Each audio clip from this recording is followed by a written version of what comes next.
আসসালামু আলাইকুম। কেমন আছেন সবাই? আল্লাহর অশেষ রহমতে আমরা কিন্তু ভালো আছি।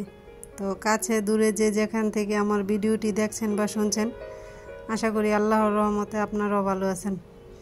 তো আজকে ছোট্ট একটা ব্লগ নিয়ে আপনাদের সামনে আবারও আসলাম। তো ভিডিওর শুরুতে একটা রিকোয়েস্ট করে রাখি, টেনে টেনে দেখবেন না, সম্পূর্ণটুকু দেখবেন। ভিডিওর কোনো না কোনো অংশ ইনশাল্লাহ আপনার কাছে ভালো লাগবে। তো যদি আপনার কাছে এরকম লাইফস্টাইল ব্লগ ভালো লাগে, লাইক দিয়ে ভিডিওটি কন্টিনিউ করেন। আপনি যদি আমার চ্যানেলে নতুন হয়ে থাকেন, চাইলে কিন্তু আপনি আমার চ্যানেলটা ঘুরে দেখতে পারেন। যদি আপনাদের কাছে এরকম লাইফস্টাইল ব্লগ ভালো লাগে, তাহলে কিন্তু আপনি চাইলে চ্যানেলটা সাবস্ক্রাইব করে আমার পাশে থেকে যেতে পারেন। আর যারা এই কাজটা করে নিয়েছেন তাদেরকে অসংখ্য ধন্যবাদ।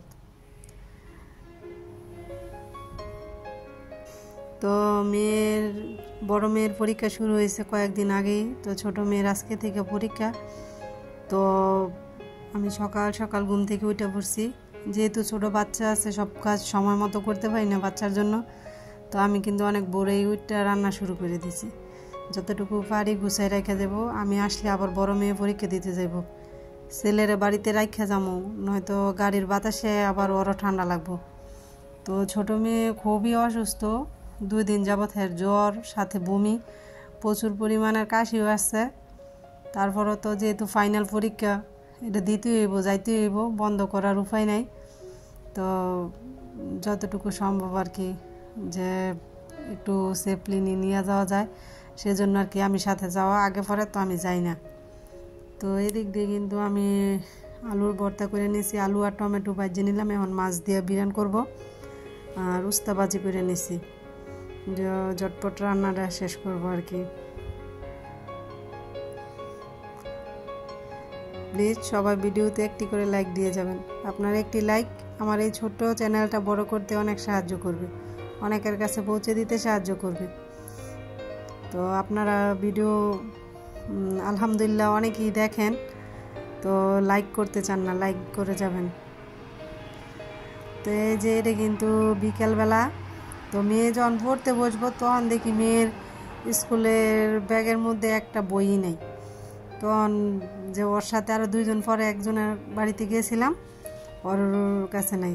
তো আরেকজনের কাছে আবার যাইতে হইব, কারণ আর কি ওদের মোবাইল নাম্বার আমার কাছে নাই, যেহেতু ওদের বাড়িতে যাইতে হইব। তো আমি ভাবছিলাম বাড়ি হয়তো বা কাছেই হইব। মেয়ে বলছে যে আম্মু আমি একটু একটু চিনি। তো বললাম যে চলো যাই, যাই নিয়ে আসি, ওরা নিয়েছে কিনা দেখি।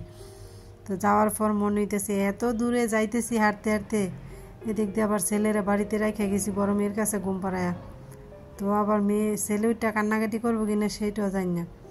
আর এই যে দেখেন কত কিউট একটা বিড়াল, এটা দেখে কিন্তু আমার মেয়ে দাঁড়ায় গেছে।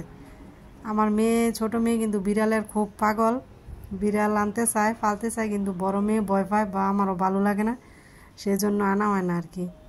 তার এই যে আমার বাবাটা গোড়ায় বসে কিন্তু খেলা করতেছে সুন্দর করে। তো গোড়াতে খুব একটা বসায় না, ভয় পাই যদি আবার ফইরা যায় তবে ব্যথা পাইব, সেজন্য। তো মাঝে মধ্যে একটু একটু বসায়, কারণ এখনও সে ভালোভাবে সব কিছু ধরে বসতে পারে না, যদি পড়ে যায় ভয় পাই আর কি। সেজন্য এই মাঝে মধ্যে একটু খাটের উপরে উঠে বসায়, আমি আবার সাথে বসে থাকি। তো এদিক দিয়ে বিকালে আবার একটু সময় নাস্তার ব্যবস্থা করলাম।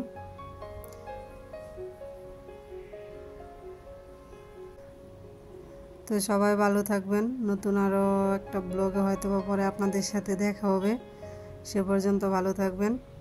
আর আমার মেয়ের জন্য সবাই দোয়া করবেন। মেয়েটা খুবই অসুস্থ, পরীক্ষাগুলো যেন ভালোভাবে দিতে পারে।